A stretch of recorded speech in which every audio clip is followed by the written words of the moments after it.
Hello, everyone, and welcome back to another episode of Positive EV. My name is Fracus III, and joining me today is a previous guest on the show, Nombers. How you doing, my friend? I'm not doing well, actually. Oh Uh, no! so no, I have COVID, so I'm not that well actually. But If you need a break it's at any point in the podcast, we will be taking an intermission. But if you need a break at all, let I me don't know. know. Um, I think I'm over the top now, so it should be all right. It should be all right. So okay, good, good. Hope I hope that it all clears up for you. You don't get any long COVID. yeah. Have you had it yourself? Is it, No, I've escaped it. I haven't had it yet, and I work in a hospital. Oh yeah, that's even more impressive. I that mean, I should have known that this would happen. I mean, I went to the major, so it was like like if everyone, I would imagine like 50% have gotten it there or something. So how how was the major? Did you enjoy it? I did. It was a crazy experience. Especially for me because I I also have so much to do with the investment side of things, and I love the game as well, and it's just a crazy experience. I think to go ahead and when I come into this community and then see everyone in like real life, and then you're like, well, you're not just avatars or anime girls. You're actually people. Yeah, And you that's don't so have Cookie Monsters and Avatar like just random avatars. yeah. Exactly. And that was a crazy experience. And then it was just also like the feeling of being there was really nice. I definitely would go again Worth catching COVID without for. a doubt. Well, yeah. I mean, actually, it is worth catching COVID for. Yeah. Oh, very nice. So, what did what are the topics up for today? So for those who aren't listening live and uh, who aren't on in the podcast channel right now or in the Discord, what's the plan to talk about today? So we have planned to go. I think we had two subjects that we were sort of interested in, or at least like I brought up, and we can We see if something else comes up. did, yes. So the first one being Source 2, and Yeah. the second being Antwerp investing. So Yeah. investing in Antwerp. Exactly. Should you do it? How should you approach it? What are some ideas that we've got kicking around, and ideas that the community may have some broad ideas on, but still can't form an opinion yet. Mm, right. Yeah, So, definitely. so you're the lovely guest. What would you like to start with? I think I felt most feelings towards the second topic right now, so I think that would be a good starting point. I Second also have topic. the AdWord investment potential because I actually have like I'm really curious. I really have no idea uh, where we're currently standing with what people are feeling about Antwerp because it's such a weird like place because normally I feel like with Stockholm, for instance, right? With Stockholm, there was just a lot of like it looks nice and people were hyped about it, and you knew what people thought about Stockholm. It was Yep. a nice looking stickers. There was nice looking investment there, right? There was also some FOMO and everything else, but the consensus was all right. But with Antwerp, it's sort of weird, I think, because it seems to me at least that there's a lot of like I feelings, sort of copium feelings that are for some people at least sort of like where I don't feel like I know if this is what you actually feel or if this is A based on bit of uh, emotional. Yeah. yeah, Hundred exactly. percent understand that. So for those who are unsure, who don't already know, I am a big I'm not big. I'm a decent sized investor into Stockholm. Um, there's definitely a lot more people here, including Nombers, who have invested a lot more than me and have a lot more planned. I have some thoughts about Antwerp, but I'm unsure about how, if I've actually got an appropriate gauge on what I should be thinking, or if I am influenced by my current positions. Mm. Mm. So, how, I mean, I could speak for myself on it. Um, I, uh, I, I think, I think glitters are better than people give them credit for, and but I also don't think that in Stockholm is in danger of, like, it's definitely not going to be an RMR situation. We already know that. We know this Yeah. what the supply is, and but it's also, I don't think that it's like doomed or whatever. I just think that the investment potential in it is capped at the moment, Mm-hmm. for the short to medium term. For the long term, I think that potentially both Antwerp and Stockholm has a really good potential, but it also, again, it depends on, like, where do we see Ralph going in next time. Yeah, Do we ESL is going to see? be a big one. Rio is going to be a Yeah, very, very interesting to watch major, yeah, if they're going to definitely. bring back borders, if they're not going to bring back borders, like what what's going to happen, and also what teams are involved, because we've got a lot of teams that were in Stockholm who aren't in Antwerp. Will they become good enough to uh, make a scene again in Rio? Mm, yeah, Particularly someone like Mouse. So that's something that yeah, everyone's going to be keeping an eye on. Is Mouse going to be in Rio, and will Rio have a borderless version? yeah. Yeah, also, like, you also have a team that I just read about on HDLV, HTL, whatever. I can't say HTLV. that. HDLV, yeah. There's Copenhagen Flames, right? I mean, they are basically, I think they're basically like confirmed to be disbanding, or not disbanding, but like breaking up and going their separate ways. And that at least they're not confirmed by, but that they've canceled their Pinnacle Cup next week. Probably also gonna cancel some other stuff because of roster things or Yeah, whatever. So, I mean, so that's another one for it, you know. there's a lot that's going to be coming out of Pro CS, but that's also very exciting. There's going to be some sad moments for individual players thanks to like geopolitical tensions. That's going to be a little bit Oh yeah. interesting and sad. It's going to create a few heartbreaking stories for popular players, but it's also Mm. going to provide opportunity for new players to come and start shining through. Yeah. Yeah, yeah, most definitely. And yeah, potentially also a new era with FaZe, it seems. I mean, at least they're on Yeah, fire right now. Phaser So, on fire. Some of the For those that watched the major, there were some insane clutches by FaZe. Like Carrigan, the old boy at 32, I think he is. Bloody magnificent. He mm, absolutely pulled out some amazing CSGO.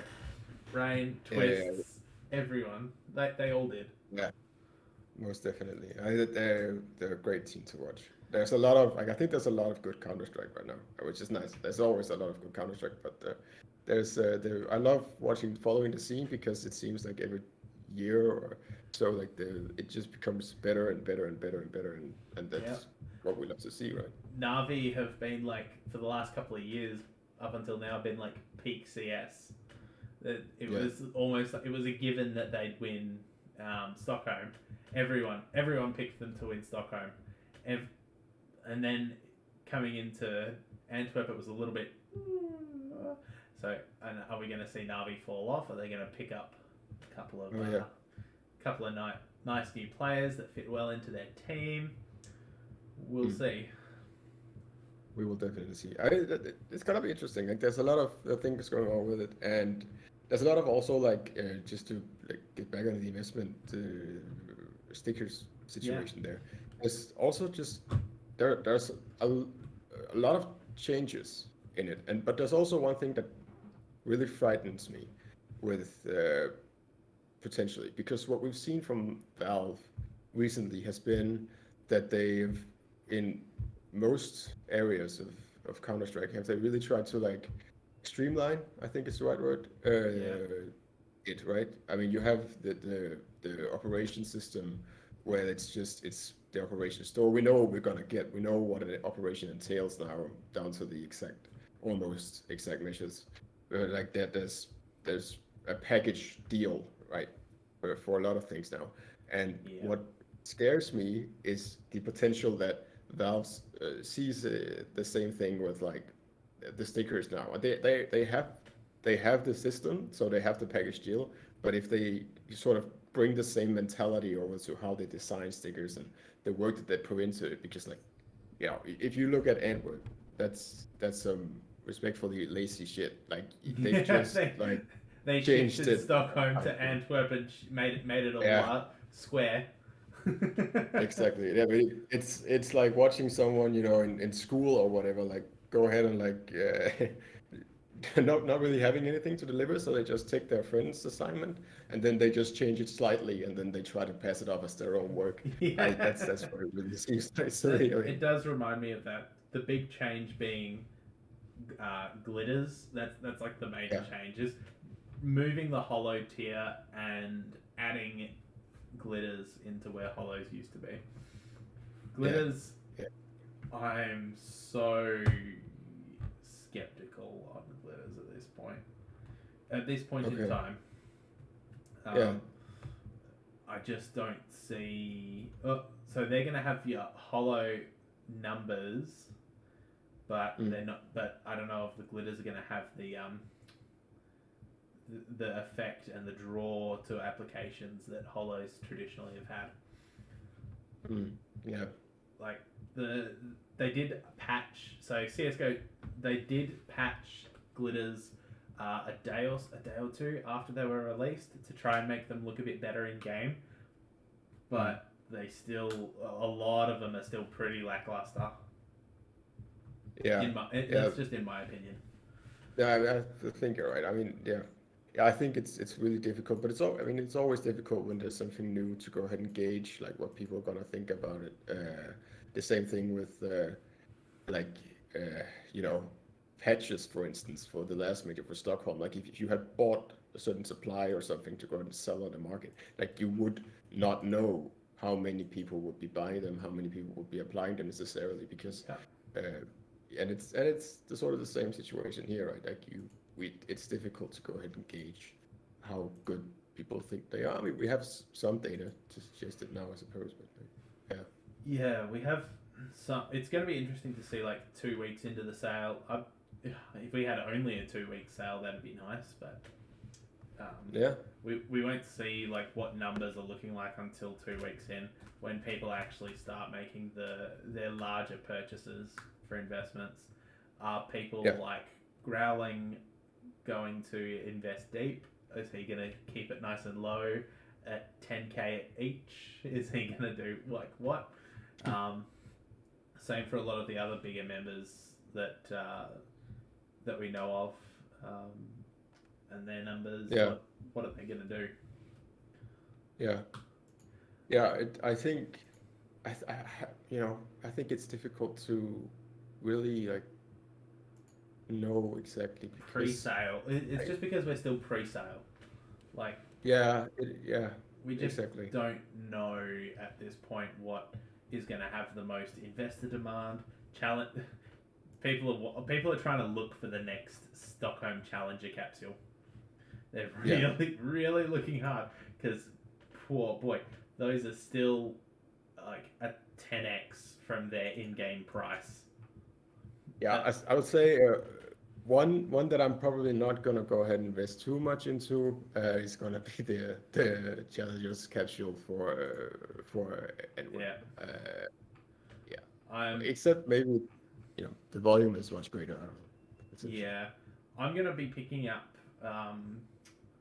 player autographs. I think this time Hmm, I'm yeah, gonna go for the hollows and and golds. I'm probably gonna pick up 4 or 5 of each player gold and a bunch of hollows. Yeah. I Because they're yeah. just so rare. They're so hard to get. Like the way that they've structured the capsules is back to the old way. Back to the old way. So we didn't just have finalist capsules and champion capsules. We've now got legends, challenges, and contenders. So to find one particular player, like one gold is I can't remember the maths on it. One sec, if I pull up the Antwerp store page.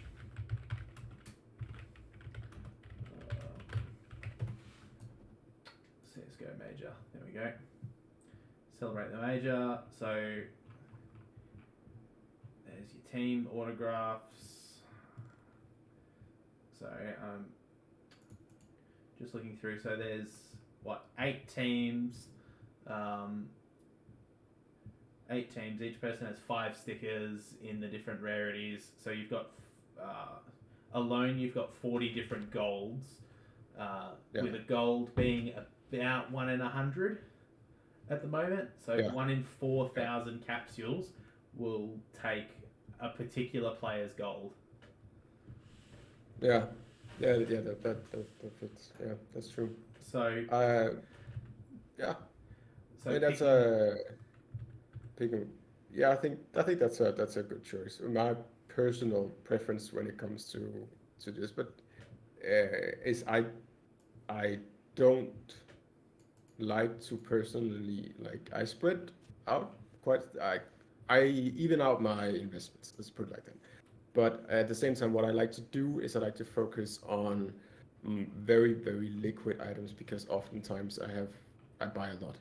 So I want to go ahead and make sure also in 5 years or in 4 years and whatever that when I decide to sell, it doesn't take me a year or 2 years to go ahead and sell them alone. And because of that decision, I oftentimes don't really look outside of capsules personally into that much of individual stickers, but it's simply because I mean that's my investment strategy, right? But So I did that a lot with Stockholm. I'm a big case investor. I've tried a little bit of operation skins and stuff, but nothing's given me the same returns as what I've had on cases and stickers. I'm learning. I've learned that you've just got to cast that net wide on all the really cheap stuff, and it pays off eventually. Oh yeah, definitely. So I mean, people laughed at when people were buying revolver cases 2 years ago. Yeah. And Spectrum I 2 like cases. People asked if they wanted to buy Spectrum 2 cases or clutch cases 2 years ago. Yeah. Exactly. I actually did a search in the Discord to find out when the first mention of asking for if clutch case is a good investment, just for a little bit of research. And oh boy, it was 2020. It was in July of 2020, 2 years ago now. They were like, oh yeah, clutch is going to be the next case to be removed. Here we are 2 years later. They're like, it's like, whoa, that aged very poorly. Yeah. I mean, that's also it's impossible to go out and know what Valve does. Whenever people think that they have it figured out, they do something completely differently, right? I mean, people also we thought they would not just bring back borderless stickers. Yeah. Yeah, exactly. No way they do that, right? No way that they bring back borderless. No way that only release two what was the cases last year, right? I mean, no, they gotta do 3. Oh well, let's see what happens. Yeah, we all saw this. We've all sat there and we looked at them when they released, and we went, "Oh my god!" I think the initial page when they put up, when they initially announced Antwerp, and put the site up, the site actually it was everyone was upset because it was a literal copy paste from Stockholm. Even the backgrounds and Yeah. stuff hadn't been updated to the team stickers from Antwerp. It was still all Stockholm. It was just green. It was really upset. Even the coin's the same. Oh yeah, exactly. It is really a lazy copy paste, right? And Yeah. I also love it because it's sort of like sometimes I feel like with Valve that it's like it's like you have a father who doesn't like really recognize you that much Yeah. or at all, but then you have to make up these theories as for why he's not recognizing you to go ahead and sort of cope with it in some way. And that's also sort of like I believe that Valve are probably working on Source too, Yeah, but that I don't, that you was a bit know, of I copium. remember, If we're gonna, are they did they copy and yeah, paste it because they're working on the new because they're engine? working on Source 2, because they're working on something much bigger, or perhaps they are just like lazy and Oh, they didn't hire enough were, employees, were I you guess. there for the announcement for the Gucci gang at the major? Yeah. I mean, I was Oh, so hyped, right? I was sitting there and I was like reading it at home, and I was like with my girlfriend in Belgium, and we were like, oh, I was like, oh shit, like there's this tweet out, someone is saying they're gonna announce something, and I was like, oh shit, man. And so I actually like I just ran down to like the metro. I didn't run, but I walked very fast down to the metro. I drove out there and I got in the seat, and I was like, I also like I talked to people around me, right? That's sort of what you do.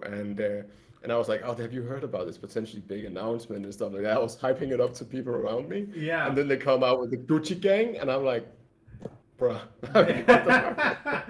Yeah, yeah. Everyone sort of was like Source 2 expecting a really big announcement. There's people that were coming from Valve to attend the major, and it's a Gucci sponsorship, which, which, Exactly. which makes no sense. Like It makes to no you and sense. me, like CS:GO players are not the target audience for Gucci. No, no, but I mean, it's great that Gucci, the outside money, I don't remember what the term is, but like other companies that aren't involved with esports or gaming are throwing money into this, yada yada yada. Yada. Oh, come on, Gucci gaming. I mean, Yeah. could have been sourced too. Come on.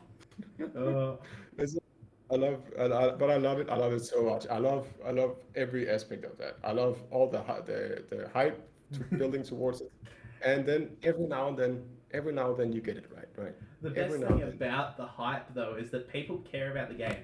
People still care. Yeah, After it's 10 years now since this game's been released. Like, exactly. people care And about it and want it to do well.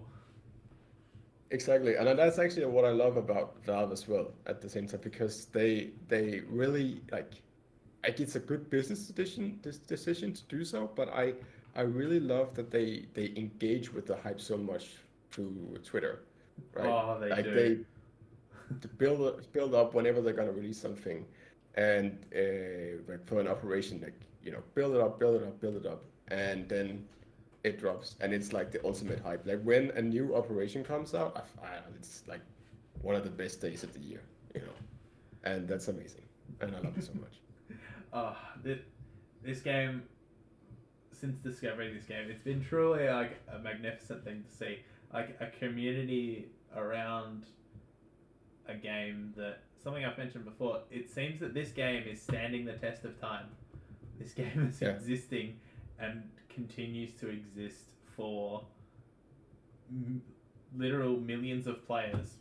So we see yeah, the daily numbers, like concurrent users, still like 500k people a day. I did a bit more digging, and we're still at 20 million unique players a month. That's a lot of people.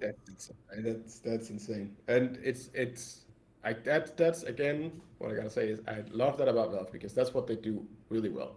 You see it also with Team Fortress 2. They're not always good at updating their games, but you No. know, imagine that they have so much love for what they do. That's amazing, and it's also the reason why they make so much money from the economy, from everything else. Like Yeah. that's why Then they have something special. the silence does really well for them. The fact that they don't say much is really, Mm. really good for the game overall. Yeah, Because they're not just like exactly. people bitch and moan about the M4 being too strong. Oh no, we're gonna nerf it. People bitch and moan about the R8 not being good enough. Oh, we'll buff it. Like they're not like that. Just leave it. Shut up and leave it. Yeah, People will still play the game. exactly. Like that's and then like they take their time often, like, and then they make a decision at some point, right? Yeah. And I think that's a really good way to do it actually. And it's also proven. I can't think of another game, perhaps like, okay, well, obviously you have something like World of Warcraft or whatever, but there's not another at least FPS game that has managed to do what Counter-Strike has done it, because No. that's amazing. Counter Strike is, I feel, viewed in the esports community as the peak FPS game. If you want to be Yeah, like the best of the best with the highest skill ceiling, you come to CS:GO. If you're, yeah, it's when people get too old or too slow for CS:GO, they go to other games because the competition is that fierce. They go yeah. to I Valorant, th- they go to Overwatch, they go to Apex, they go to everything else. exactly. I think a good, like, at least the way that I've come to understand the game is that it's like a video game FPS version of chess, kind of, because there's Yes, so much strategy involved with it, and it's also about unless like you're in clicking hits. silver. Unless you're in silver, yeah. And then it's just like, full on Call of Duty, Counter Run Strike, and full gun. offensive. Yeah. Oh. But I mean, but at a high level, there's a lot to do, and there's a lot to, like, you have like the most important aspect, with What? being like, strategies Mind and if I how ask, you're what's gonna. your rank? Uh, I I honestly, I have only started playing like, Counter Strike maybe 1.5 months ago. I'm not Wow. even Have you just been joking. investing in it before then? Yeah, actually I have, and and I have another account where I bought it. I have premium on it and stuff, but I've never actually played much. Oh And god. that was like back in like, 2015. And it's not like, and I honestly, the reason why I have trouble with playing it, and I've sort of challenged myself to go ahead and want to play it more, Yeah. is because the noises, they scare me. Like I jump scare, like, from whenever I get headshotted, or if I'm in a clutch situation or something like that. Like, if I don't know where people are, like, shit freaks me out, and I don't even know what that is, but that has really like, held me back from playing Counter Strike. But then I was Oh, like, I that is. loved watching it so much, and I was like, I gotta pull myself together. I can't, it can't be true. It can't be true. I I agree. Good thing is that we play a lot of Counter Strike in this server. There's a lot of us that'll I'll start pinging you. Yeah, Yeah, PTSD from the yeah, thunderstorms. Says yeah. Oh yeah, well, considering you're a probably that. I derp. mean, yeah, that's probably it. That's probably it, man. Yeah, no. It's I would not be a good hunting dog, no, no. Um, We'll uh, desensitize you with appropriate screaming and yelling. I'm sure. yeah, Words of encouragement. I mean, I'm looking forward to it. I'm looking forward to like, getting out there. Currently, what I'm playing is basically just a lot of like, deathmatch. Yeah. But that's more to go ahead and build up like my aim and stuff like that, because I, want to, be good. Want to So be good eventually. eventually, yeah. Good. Oh, hey, that's something we can all dream of. I play in Europe, like from Australia with 250 ping. Yeah, It's quite the experience. It's a different form of CS than probably what everyone else plays, but I'll just have to see what happens if I ever come to Europe. I wonder if that would make you really good if you just play I have on all the no servers. idea. No None. idea. No. Like the closest ping that I get is to Asia servers, which is still about 90. Yeah. Yeah. That's Okay. I don't even know what the experience would be like. Man. yeah. Look, I've just made 250 ping like my standard. Like and oh, Yeah. love it. Like I can Ferrari peak people and because I've got about 250 milliseconds of time before they see me. So my boomer reflexes let me shoot them first. I mean, I would pay good money to go ahead and see someone hosting a tournament with servers in Australia, but that's online, and Yeah. then having the pros play.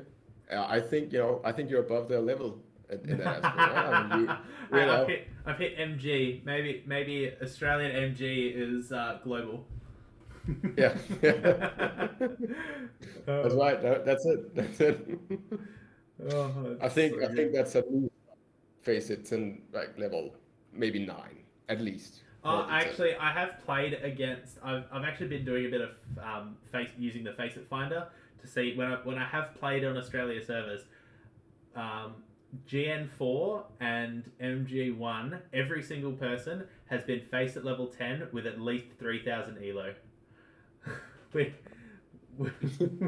which is absolutely ridiculous. That's the state that Australia matchmaking's in, but that's just because we only have like 20 players. We've only got enough people for like 2 games. So rank decay hits Right. hard. Yeah, we've really centralized it in Europe, like the player base in general right now. Yeah. There's a lot of European teams and tournaments and Which is everything. very fortunate. Yeah, I wish it wasn't. I mean, I wish it was. It's fine for me, but I you know I wish there was more tournaments, and I think also more popular in general in America again and stuff like that. Yeah. It seems like Valorant has got the take there. Yeah. Well, circling back, we got a little bit off track Oh yeah. with our investment talk for Antwerp. The future of the game. It's an exciting discussion, isn't it? It is. It is. So back to Antwerp. I'll share with you guys through this video my personal plan. Will be about between 3 and 5 of each player gold signature, and then I'll get the actual capsules. I'll get probably 1,000 of each team to 2,000 of each autograph capsule, and then hollows in there as well. I'll start chucking in some. I'll just buy the decently applied hollows to that are relatively unique. So stuff like Imperial, stuff like 9Z. How big? Speaking of investing, Archie has a very interesting question. How big is a CS investment for us compared to our other investments? That's actually a really, really good question. How do you weight the one investment vehicle that you're upset if you only 2 or 3x your money in a few months? Yeah. What? How do you Yeah. resist putting all your money into it? Yeah, I was. Yeah, how do I resist doing so? Or what is the percentage split? Actually I would say currently it's maybe like 60% Counter-Strike, 40% index funds. Yeah, I'm probably. I'm about 70%. Yeah, 70% CS, and 30% stocks. Actually, I've got Magic the Gathering in there as well. Actually, Yeah. that changes. So about 60% CS, 20 and 20 with MTG and stocks, index funds. Yeah. Yeah. It's really, really hard to not just put more money into CS because it's so insanely profitable. It's dumb. Yeah, It exactly. And if I also have to like say again my at least my secret with this, it is that people, at least in my experience, I bought a lot of RMR. I sold a oh lot yeah. of RMR for profit. I also lost money with RMR. But I would also go ahead and say that the amount that I lost for the one tournament that didn't turn a profit, the one major that didn't turn a profit, is nothing compared to what I made from Stockholm.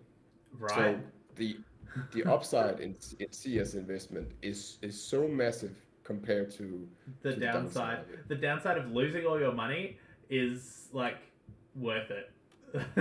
Yeah, I mean, it yeah, like RMR stuff is like you're looking at only a few cents a capsule, or you've not made money after like any amount of time.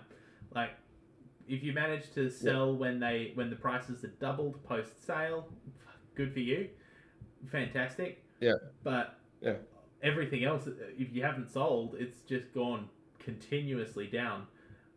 It's yeah, it's been one hell of a yeah. ride. Exactly. And but that's also sort of my like I try to for the main part of about all of this, I try to go and separate my feelings and then I have an investment strategy beforehand, just like I do with like index funds and regular investing, Yep. because I don't want my emotions to take hold of me. So what I did both with RMR and also with Stockholm was that the moment it they sort of it ended, I started selling. Yep. Like I simply like a little bit in the beginning, you know, you base it on this, but you have some sort of pointers. I want to go ahead and get rid of 20% of it, or I want to go and get rid of 10% of it, or whatever after X amount of time. And that has really helped me because that's also mitigated some of the loss that I got from. I actually ended up with a small profit from RMR, but Yep. you know, that sort of that strategy works for me at least. I also did the same with Stockholm when people said like this is gonna go, you know, 200 times or something. I simply keep to the same strategy. Yeah. Like I sold. So transparent. Everyone knows I'm on the Stockholm Copium uh, train. Um, I've sold all my legends. Any legends I've had Mhm. is now gone. It's Yeah, gone toward. It's going to be going towards some of my Antwerp stuff. yeah. That I think that's probably a good I, choice. I don't see the legends themselves.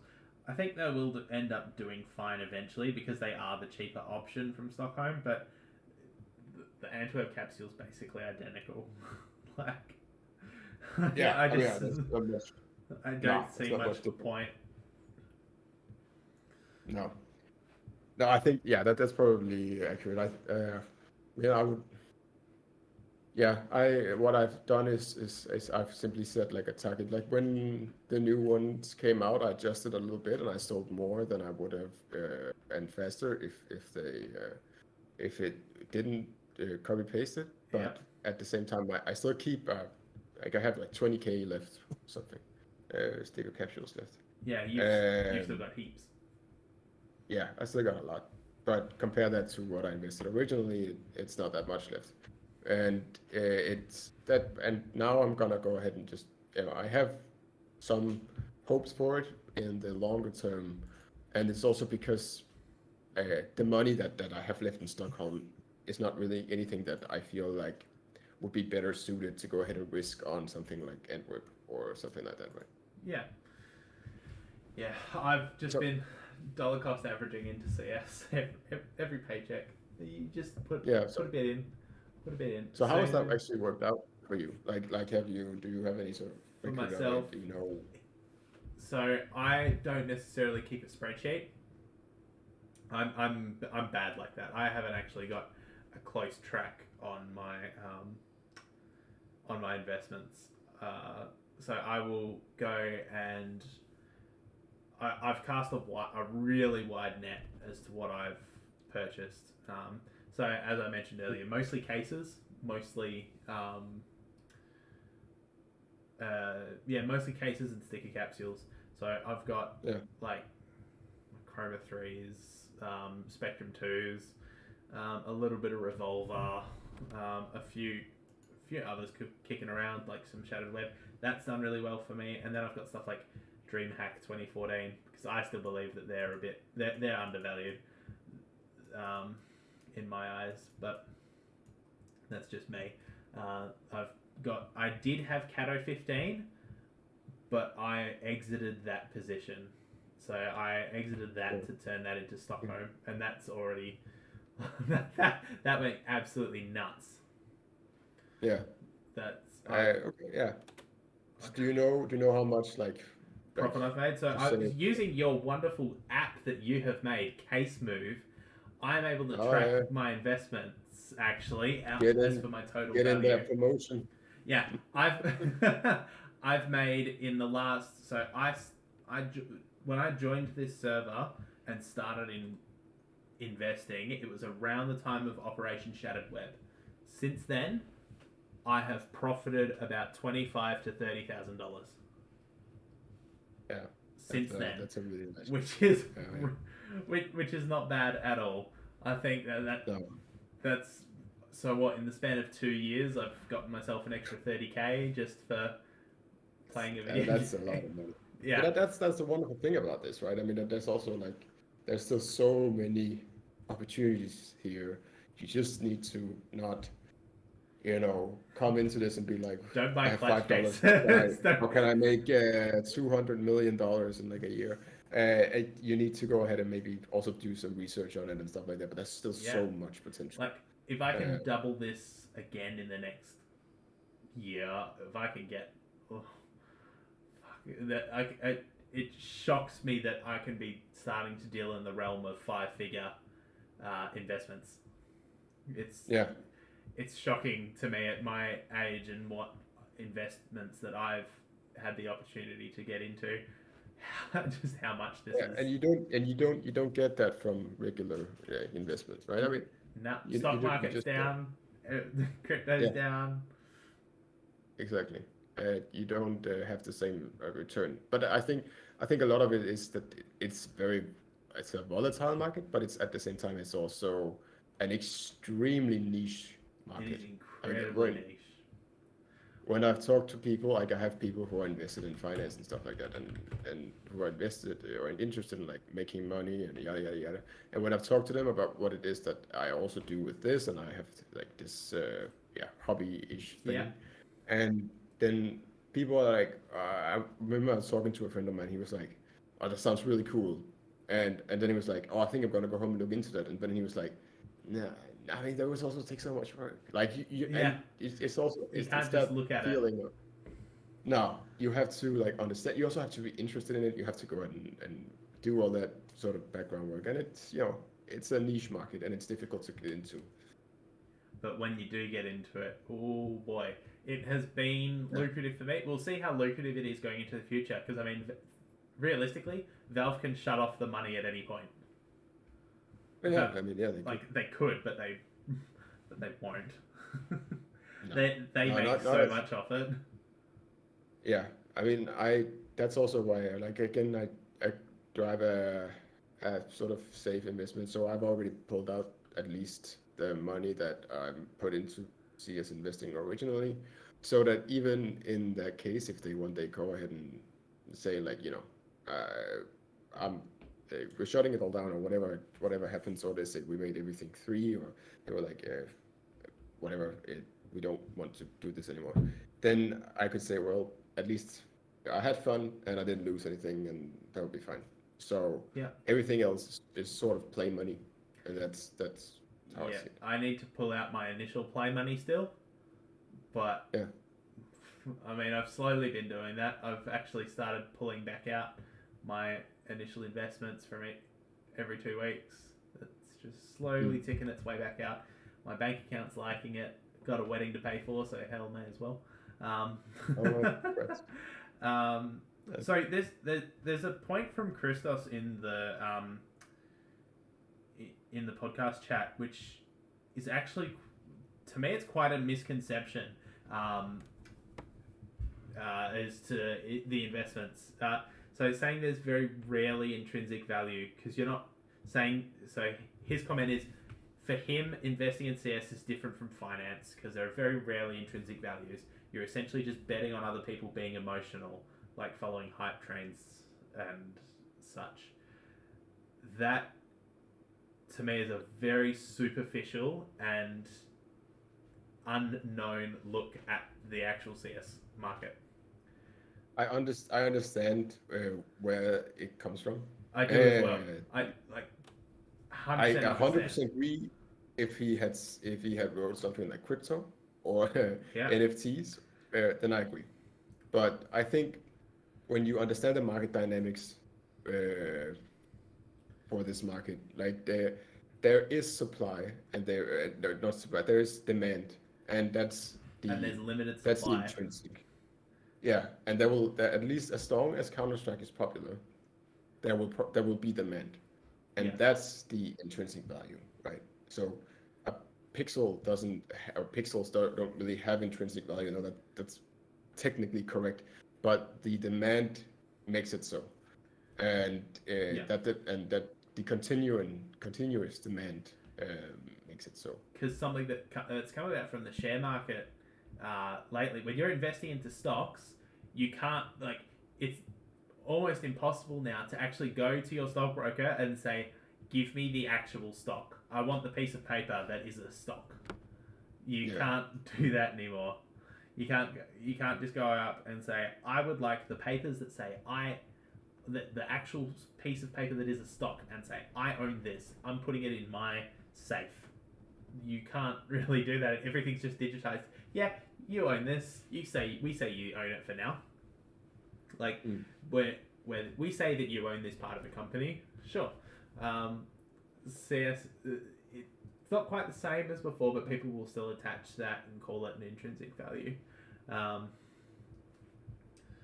Yeah, yeah. Uh, I, uh, I'm sympathetic to the point of view. I mean, yeah, again, I understand where it comes from.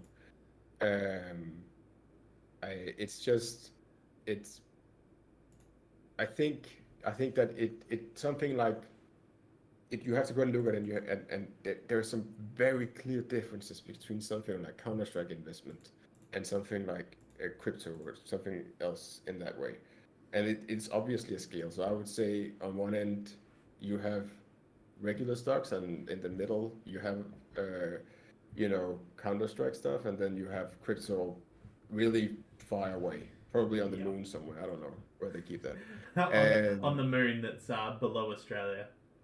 that's yeah, yeah, exactly. That moon. Yeah, yeah. And there's some differences. Also, for the second part of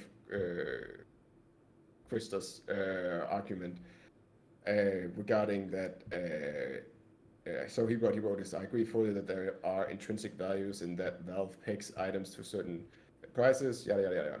And yes, but then that's not really saying anything about what the intrinsic value is today that they can take it away, right? So that's just something that can happen. They can remove the ability to go and have a secondhand market, but until they do, there is still an intrinsic value in it.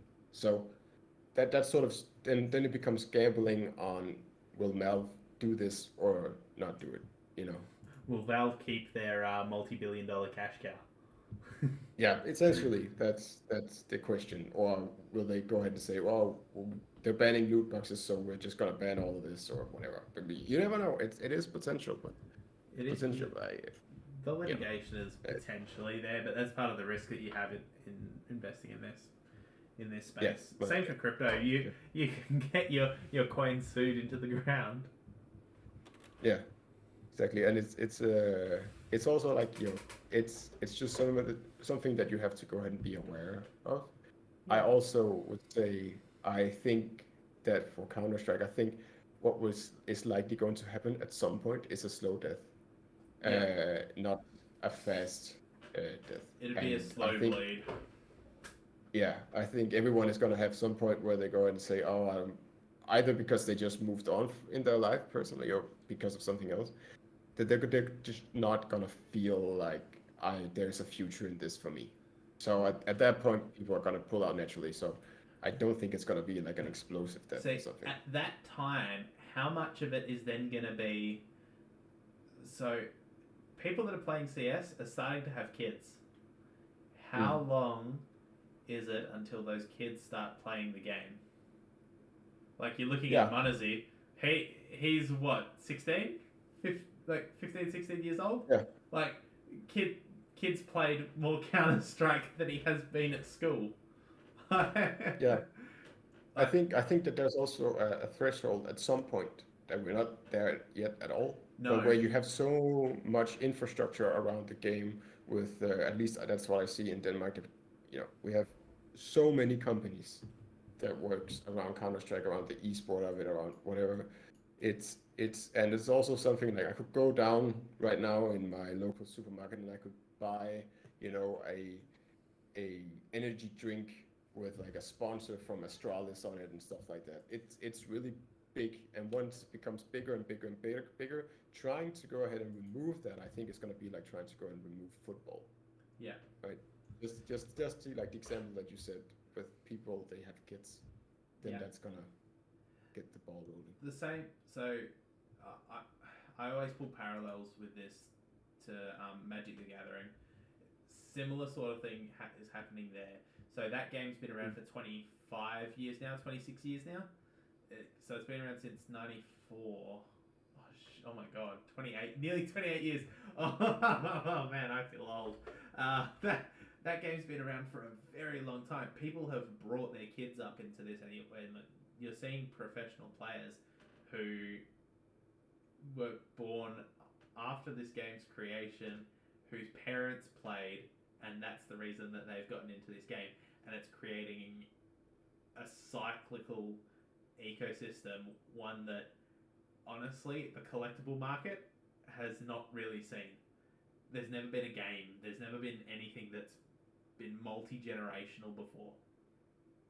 You're looking Yeah, at your Pokemon, so Pokemon, Magic the Gathering, and potentially Counter Strike are your multi-generational games. yeah, yeah, yeah, and stuff like that. Then you have that there. You also have something like World of Warcraft, stuff Yeah, like that. That's something that apparently keeps on going, and so I think my hope for it. I don't know where it's gonna end up, but my hope for it is that the reason why we didn't have something like esport before is obvious because we didn't have computers before. And the way I see it is just like football, but like, it's a good game. Fundamentally speaking, it's a fun game. It'll be a fun game in 50 years. yep, So as long as the central power, and that's the problem with it, that there is a central power that has control over it. As long as the central power remains and is not too greedy and doesn't ruin it, then it can remain. But yeah, yeah. The future of CS is bright. It has a long way to go, but it's gonna. There's lots and lots pointing towards it doing well in the future. Lots yeah, and lots and I lots. think so. Most definitely. So, Yeah. I think that can conclude our first part about about Antwerp investing. We just sort of Well, yeah. we sort of just went into a bit of a rigmarole of investing in general and Counter Strike in general. I think this is a good Yeah. place to take an intermission, get a glass of water, um, get a bit of a drink, reset, and then come back and talk about Source 2. I'm sure that topic will be a bit shorter than this one has. Yeah. So I'll end the recording here, guys.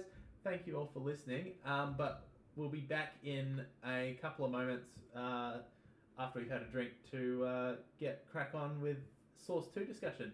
Thanks, guys, for listening. See you shortly.